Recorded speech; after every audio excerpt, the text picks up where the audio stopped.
probability mass function, if it's discrete, what is the density, if it's continuous, what is the expectation, variance, and so on and so on. Figure out probabilities related to probabilities of events related to that one random variable. But often enough, multiple random variables, and at the beginning we'll assume two. We'll work with two random variables. They could be jointly distributed. So meaning that the range of one of those could be related to the range of values the others can take, and also it could be that there are some patterns in which for what values of the one variable, what values for the other are more likely or less likely. So it could be that they are closely related to one another, and we'll look at their joint distribution. Okay. So what are we going to do? We're going to start with the CDF first, as usual. We know, and we've seen in examples, that if you can get the CDF, then it's not that hard to derive the density for a continuously distributed random variable, or for a discrete one that we'll see. We'll see. So let's see. So we have some x and y. We are going to assume they are jointly distributed. They have some joint distribution. And we are going to figure out the joint cumulative probability distribution function. And I can't point with this, unfortunately. So we are going to denote it by capital F, as usual for the CDF, of A and B, where A is going to be related to the variable x, and B to the variable y. In particular, this alpha of AB notation is going to denote the probability that variable x takes a value below or equal to A, and variable y takes a value below or equal to B. And of course, A and B are two real numbers. Notice that we can get this probability. How do we get this? Or, no, first, let's not talk about this first. Suppose this is given, and let's try to get the CDFs of the individual variables. So how would we do that? Suppose we want to get the CDF of x from the joint distribution. Okay, so the CDF is the cumulative distribution function.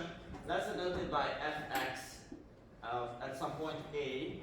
It just means the probability that x is lower than or equal to a. But if x is lower than or equal to a, this is our whole event. That's the same as saying that x is lower than or equal to a and y is lower than infinity. Right? Because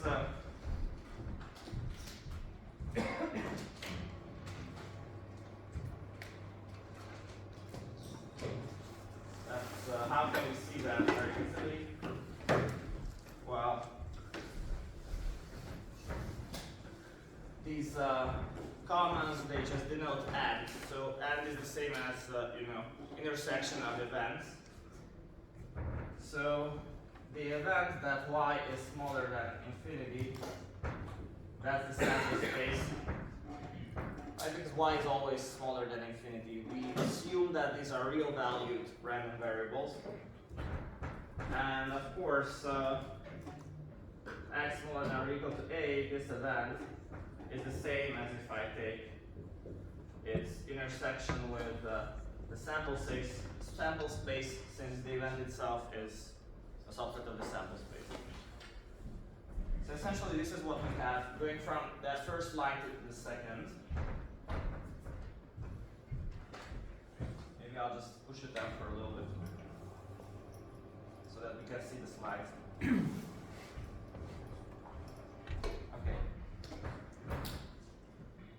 Oh boy, what's happening? Okay. Now, okay, this is good.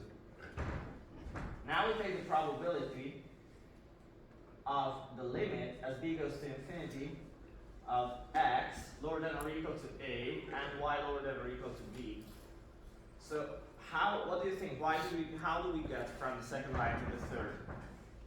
I think this this and the next one are the two non-trivial steps here in this derivation.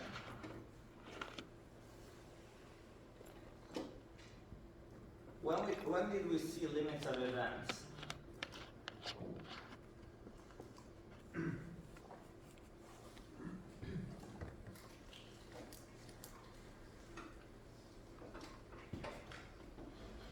Yes. You mean how do we get from p of x smaller or equal to a to the limit? Oh, x doesn't matter much, but just from here to here, how do we get? I guess it's because we have the assumption that b is greater than a. Is that No. correct? No? No, it doesn't matter. I mean, eventually we want to take it to infinity, so eventually it should be above a, but we don't need that. A and b regard two completely different variables, right? X and y. So the relationship between a and b doesn't matter too much.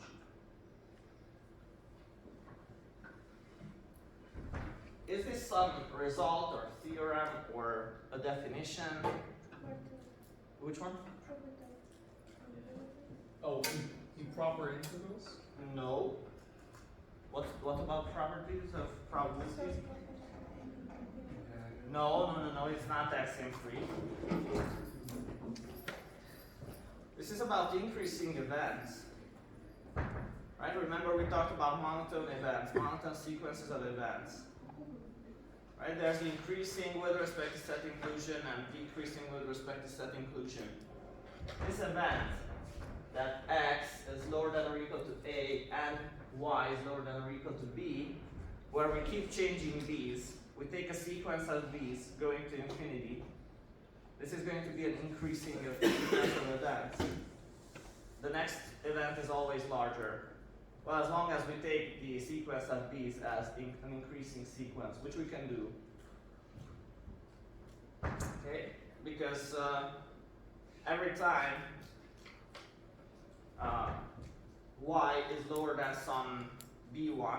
So notice that x is lower than or equal to a. That's not changing. The only thing that's changing here is the b. So we might as well just forget about that for now. What's changing is the y, lower than or equal to b condition, because the b on the right hand side is changing. So if some bn is lower than some bn plus 1, then y being lower than or equal to bn implies y is lower than or equal to bn plus 1. Therefore, that's a smaller event included in the next one. So this is a sequence of increasing sequence of events, and therefore this limit is how we define. Well, the better way to say it is this limit is defined this way. Right? We said if we have a increasing sequence of events, then its limit is what? It's the union of everything.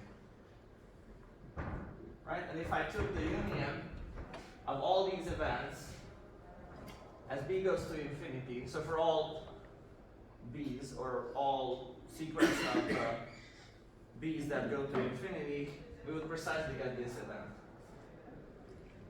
And so this is just the definition of a limit of an increasing sequence of events. And then this next step is a result. Right? This is what we discussed as probability as a continuous set function.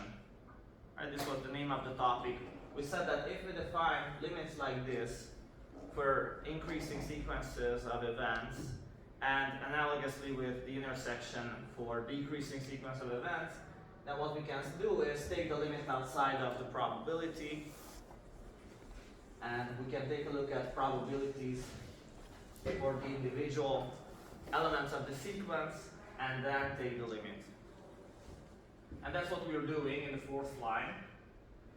And now, for the probability that x is lower than or equal to a and y is lower than or equal to b, by the very definition of the joint CDF, we can just plug in f of a, b, and this last line is just notation.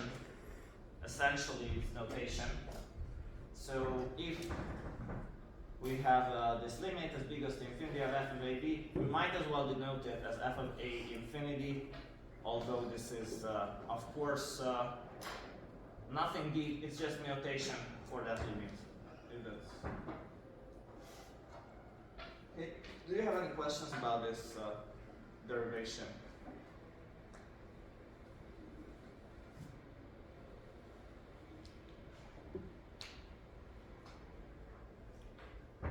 So the derivation itself has some maybe non-trivial steps, and we had to use some results from earlier. But I think intuitively it should be somewhat clear, right? That if I have two variables, x and y, if all I'm interested in is the probability that x is lower than or equal to a, that means I don't care at all about what values y takes.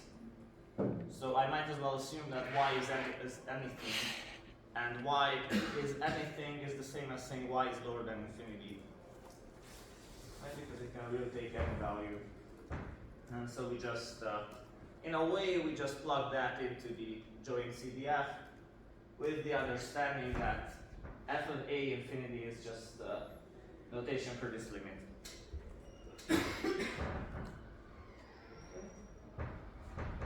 So then if we have this, of course, we can have some probabilities of some other events with the joint CDF. And one typical one is calculate this probability of x larger than a and y larger than b. Right? And a and b, of course, again, are just real numbers that we chose.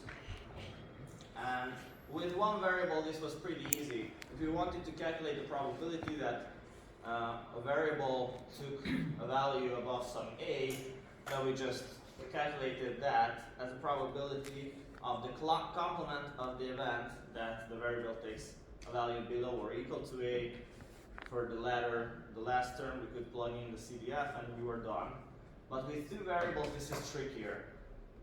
Right? What would happen if we just plugged in 1 minus the CDF of AB at AB, the joint CDF at AB?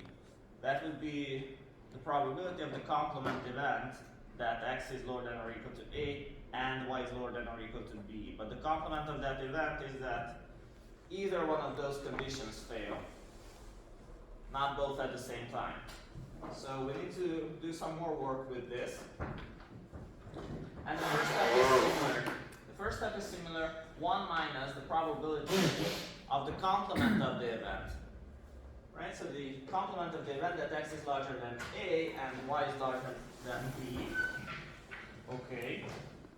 Then what? What are we doing here?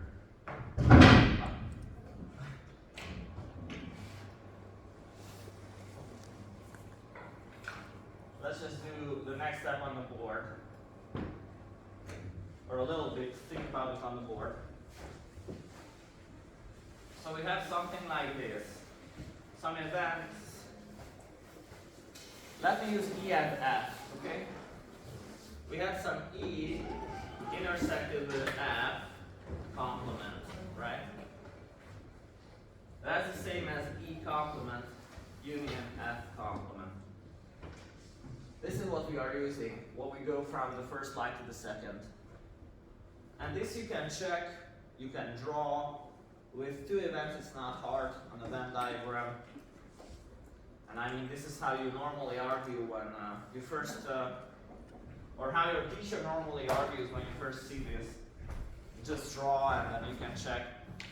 This follows from the rule or property or theorem, I don't know how you'd like to call it. I think rule is the most common one. This is all we're using when we go from the first to the second line. And then from second to third, we just write out the complements very explicitly. Right? The complement of x larger than a is x lower than or equal to a. And similarly for y larger than b. So from the second to third line, we just write out the complements explicitly. from the third to fourth line, what are we doing? We are using the inclusion-exclusion formula for two events, where one event is x smaller than or equal to a, the other event is y smaller than or equal to b. Okay, so this is the simpler formula. We had a really long one for arbitrary finite number of events, but this is just for two. This is somewhat nicer. And then here, of course, when we have that, the fourth line, from there we go to the fifth by just plugging in. Right? How do we plug in? Probability of x lower than or equal to a, that's just the CDF of x at a. Probability of y lower than or equal to b, that's just the CDF of y at b, which we know how to derive because we talked about this, right? And probability of x lower than or equal to a and y lower than or equal to b, that's the CDF, the joint CDF at ab. Okay, so let's go through the steps one more time maybe. So the first one is just using the fact that the probability of an event is 1 minus the probability of its complement. In the second, getting to the second line, we use the Morgan rule, and then from second to third, we just write out the complements explicitly. From third to fourth, we use the inclusion-exclusion formula for two events, and in the fifth line, we just plug in for all of those probabilities, using the CDFs of x, y, and the joint CDF.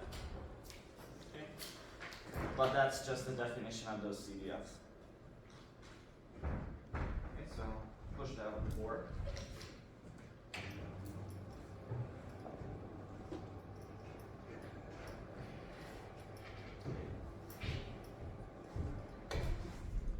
Do you have any questions about this proof or just this derivation of a result?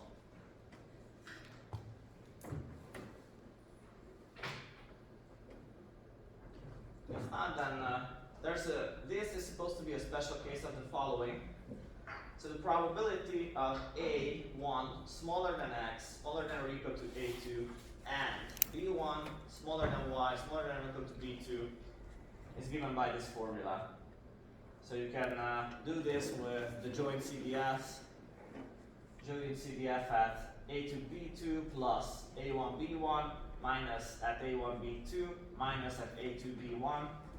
And all that we assumed is a1 is smaller than a2, b1 is smaller than b2. So these intervals in which x and y are supposed to be are non-empty. This is all we did. And I think I'll just say the same as the textbook and the slides. This is left to you as an exercise. It's good practice, I think. You can see that the previous one is indeed a special case of this, and why? Because we could just take a2 and b2 to infinity. And if I take a2 and b2 to infinity, then the first one is going to be a 1, right? The joint CDF at infinity, infinity, which is a double limit, but that's going to be 1, right? Because that's the probability of the entire sample space. Now, okay, f at a1, b1, that would be what? Well, we plug in. In the previous formula, that would be the last term f of a, b, right? Because we would take a as a1, b as b1, and a to b2 are infinity. Okay, so we have the 1, we have the f of a, b, and why do we get the marginals with the negative signs? Well, if I have f of a1 and at b2, and I take b2 to infinity in the limit, we derived on the previous slide, that's just the CDF of x at a1. Right, and very similarly for the last term, if we take a2 to infinity and keep b1, that's going to be the CDF of y at b1, and that's precisely what we should have.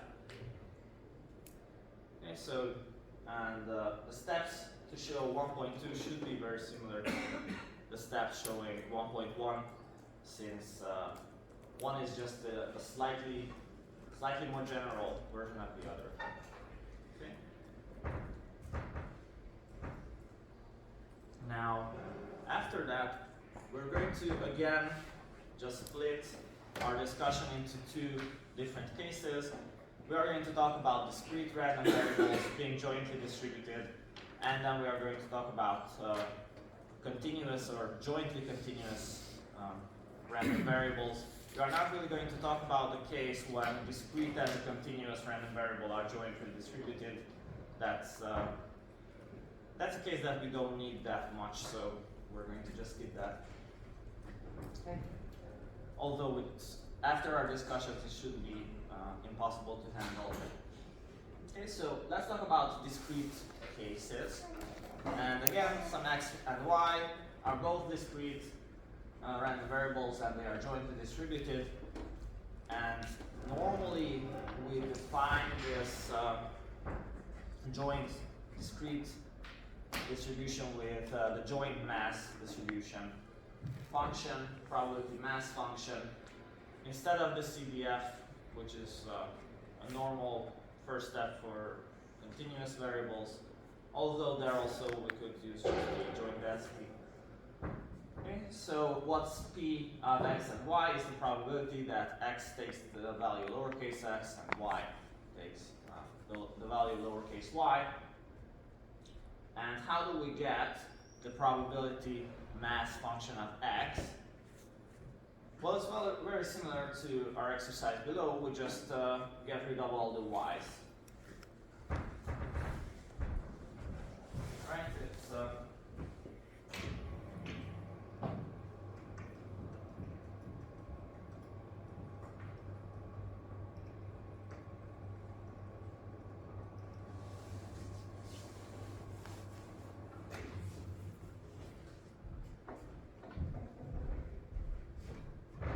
so you can assume that x takes values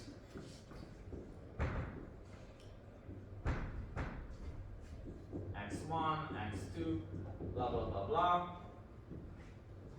I mean, it could be uncountable, so y takes values y1, y2, blah, blah, blah, blah. Right? So what's the probability that x takes the value lowercase x, let's keep that notation, whichever possible value it's referring to, or none of them, but then the probability is 0, of course. Well, that's just the union probability. Let's write it first with events, okay? Let's not bring probabilities just yet, because I think this is good to see. So I have the event that x takes the value lowercase x. Okay, on the other hand, I have some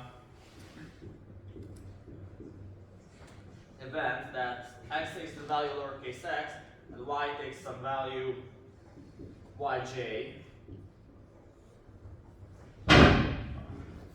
Now, of course, if I take the union of all the possible yj's, then this is going to give me the event on the left. Right? Because for any value that x can take, these are the values y can take, and if we take the union of all of those, that's saying that x takes the value lowercase x and y takes whatever value. Okay, so I'll just say over j's. And by this notation, we are going to mean that these are all the values that y takes with positive probability. Okay, so. Okay. But notice that these events are mutually exclusive because y can only take one value at the same time. So it's either y1 or y2 or y3, but not two at the same time. And since those are mutually exclusive, we can just sum up their probabilities. These are all mutually exclusive.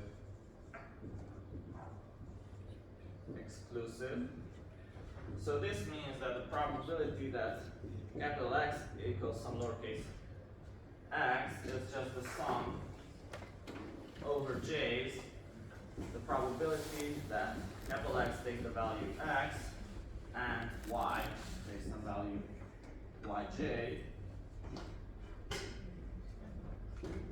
And we are getting there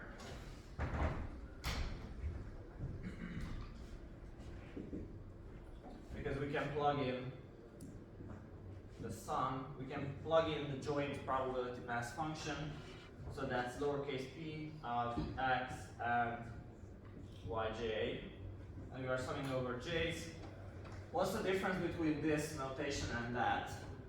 It's saying the same thing. It's just that here, some of these probabilities might be zero, actually.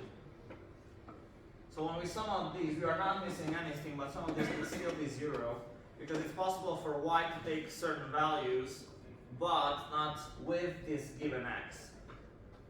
Okay? So it could be that depending on what value capital X takes, some values of y are ruled out. And that's why you have in the summation summing over y's for which the joint probability mass with together with the lowercase x value is positive. But this would be the basic idea, that you can split that first event that capital X takes the value lowercase x into just a union of countably many mutually exclusive events, then apply axiom 3 and then changing the notation a little bit and you are done.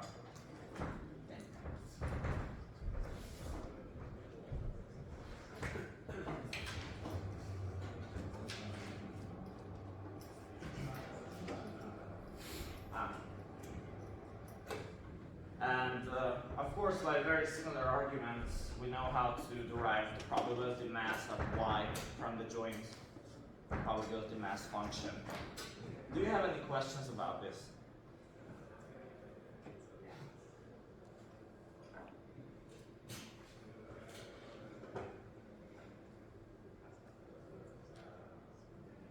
If not, then let's keep going. And we're going to see an example. Okay, so I'll read the example. I'll push the board even more down.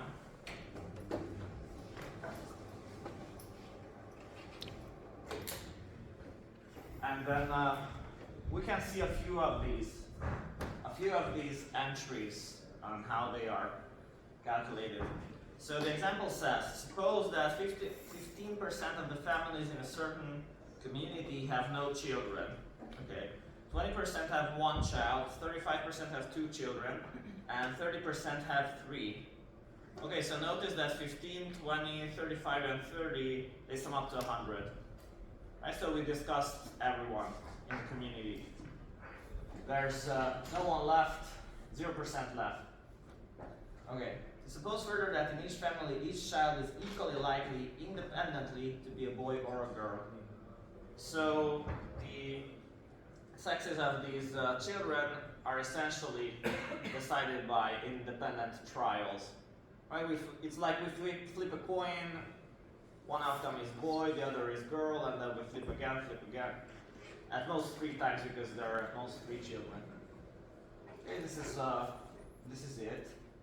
And then of course B denotes boy, G denotes girl, or the number of boys and girls, and the question is, what's the joint probability mass function? Right, what would be the random variables? One random variable is how many boys a randomly chosen couple has or family has. The other, how many girls the randomly chosen family has. And of course they are jointly distributed. And let's find out the joint probability mass function. So, okay. Notice that here and below we have zeros. Why? Because that would be 4 and more children. Okay? We know that the highest possible number for a boy is 3, and the same for girls. The lowest number is 0. It's possible to have 0 children, which would imply 0 boys and 0 girls. And of course the numbers have to be integers. Okay, so we have to treat these cases 0 pairs of numbers where each component can be 0, 1, 2, or 3.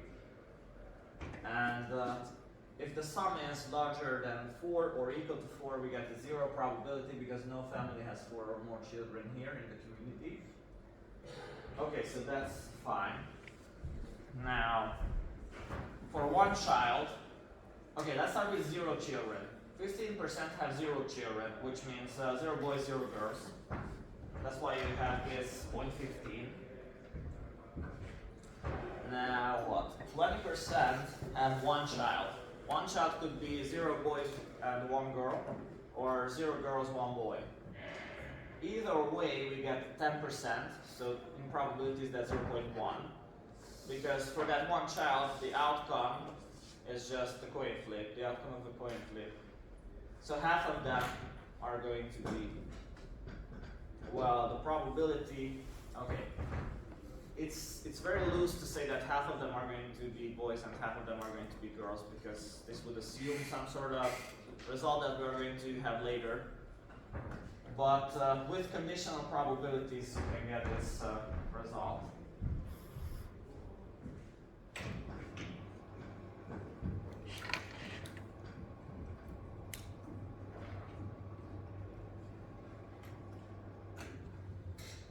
How will you do that? Ooh. Can you see if I write on the board or? Okay.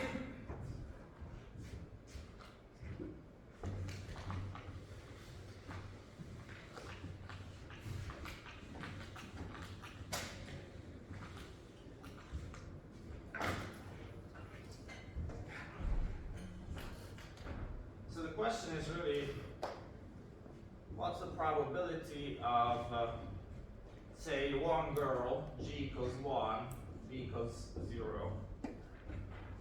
I mean, that's the same as saying probability, and I'm going to write in English now, probability, let's put it in quotation marks. One child